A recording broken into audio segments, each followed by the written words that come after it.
Hello, my name is Cactus Con Carne, and welcome to my kitchen. Now, I know it's been a very long time since I've updated this channel, over a year. But after traveling 40 days and 40 nights through the worst part of the desert, I have finally found myself. And I am ready to get back into this kitchen and ready to show you a bunch of cooking things. Okay, in reality, I had a bunch of personal things that I had to work out, and I took some time off. But I'm back, and our updating schedule will continue as it used to be, and everything else like that. So, let's get right into it. Today's video is about a pet peeve of mine, and I see it everywhere, is knives. Lots of people don't know what they're getting, don't know how to use a knife properly, it seems. So I'm going to show you the little bit that I know that just drives me nuts that everybody does. Let's take a look. Now, I've got some celery here, and I'm going to run through my knife block and just go through the random things that drive me nuts. So, first things first is when you're buying a knife, you should find one that is decently weighted in your hand. You want it sized for you. You don't want it, it doesn't matter what I use. It matters what's comfortable for you. Now, I used to use, cheap Walmart brand knives. They had plastic handles. They weren't very good. This is what's known as the tang. Now, usually you want a full tang in a nice knife to give it a nice weight to it. These are the ones that I found work for me. If you find others that work for you, then that's great. So, the first thing that I've got in my knife block is this. Now, this is not for sharpening.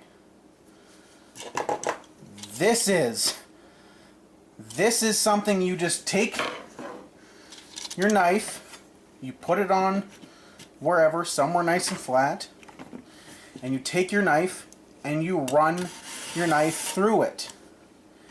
This is your sharpener.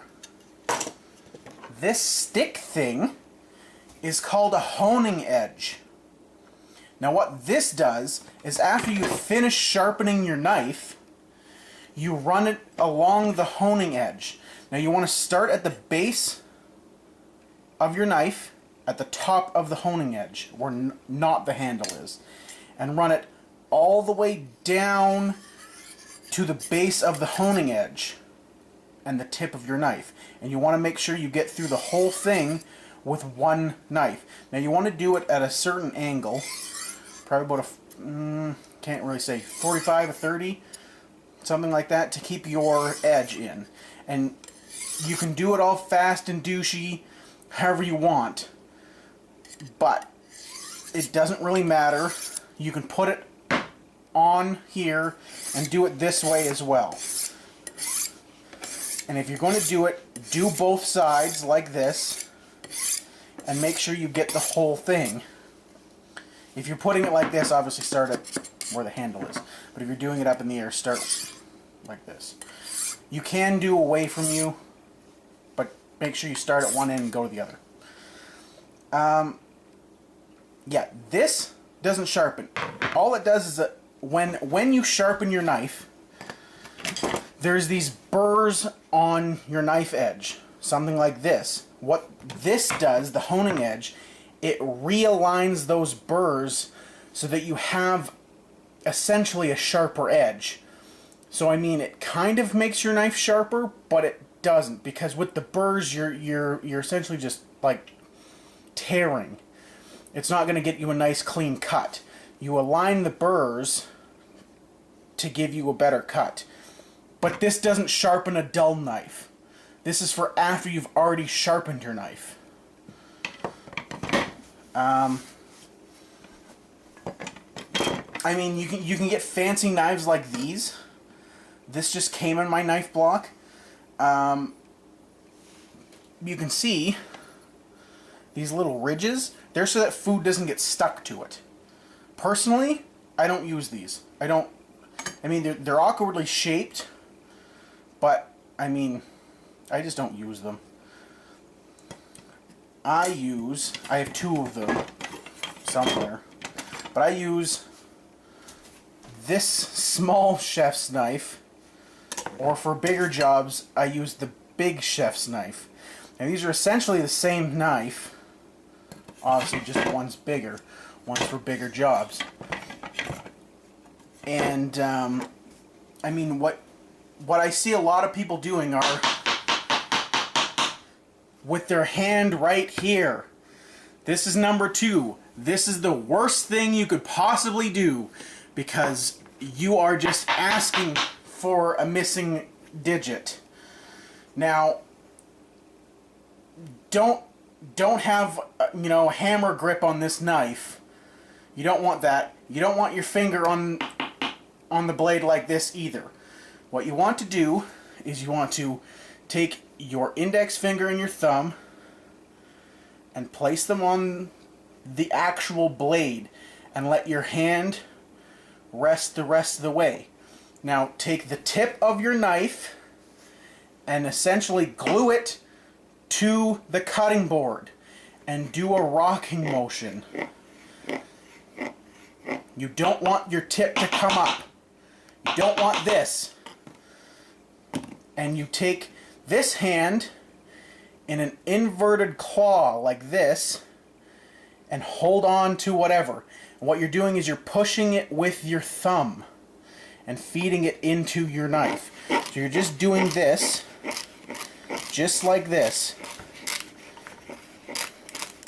Now eventually you will get better at this. And you will be able to go lightning quick, like the chefs. That's fine. But when you're starting out, do not do that. I also see this. You don't need a lightsaber grip on it either. It's, you know, just like this. This is where you need to be. That's it. Simple. Now, that was a chef's knife. This is a paring knife.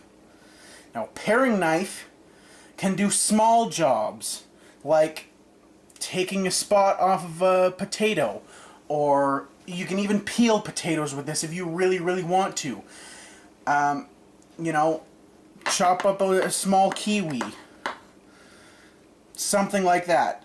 You know, they're very versatile. I use my paring knife for everything. I use this more often than any other knife in my knife block.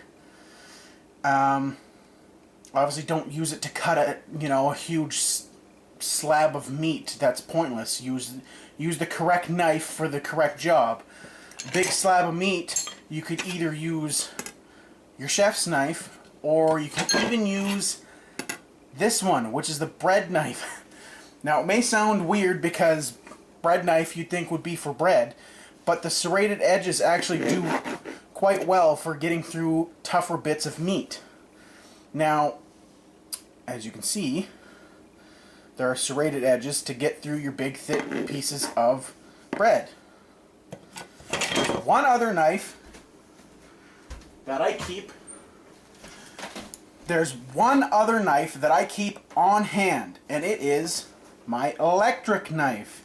Now this is essentially an electric powered version of a bread knife. As you can see, these work very well for getting through big pieces of meat. Now they clip together here. You can also take them apart like this, and if you are cutting a cake, you can rest it and get a nice even cut to get the gross top uneven portion of your cake off. They're very versatile. They can do many, many things. Now, one other thing is when you are cleaning your knife, do not put it in your dishwasher. Although it is tempting, it can actually be very bad for your blade. Just use, a sponge and do it by hand. They're not very hard to clean up, and if you do it immediately after using it, then obviously it's a lot easier to clean it up. These have been just some of my pet peeves about knives. If you'd like to see even more great Canadian cooking, head on over to funetwork.tv or go to Ed the Sock's Fun, the FU Network on Facebook, and look up Cooking with Ed and Red. This week, they do the perfect grilled cheese. We'll see about that.